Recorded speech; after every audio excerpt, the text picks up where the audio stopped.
Aloha, ladies and gentlemen. It's your friend Brandon here at DripWorks. Today I'm going to be talking about the raspberry plant and discoloration of its leaves. It's a good sign of a lack of nutrients, and I'll show you many factors and reasons why and ways to prevent that. So here in Northern California, there's many factors that cause your raspberries to yellow.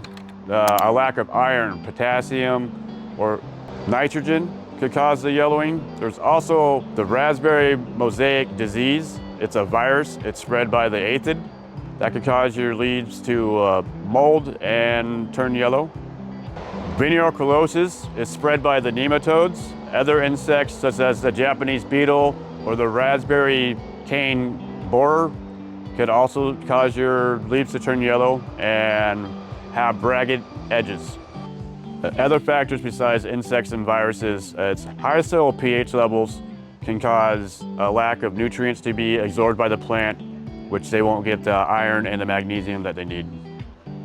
So there are several methods to treat iron deficiency, some of which are adjust your soil's pH. If your soil has too much alkaline, you can arrange that by using organic matter such as element sulfur or fertilizer. This will lower the pH level of your soil. Some may prefer to add chelate iron to the top 2 inches of the soil. It's a more expensive process, but the results are very quick. So remember, adding fertilizer during the growing season with a nitrogen-rich fertilizer can prevent the nitrogen deficiency that your plant might run into. Regularly adding fertilizer to your soil during the growing season is the easiest and most effective way of preventing nitrogen deficiency. Also, overwatering or underwatering your plants, obviously it's going to affect the plant's roots.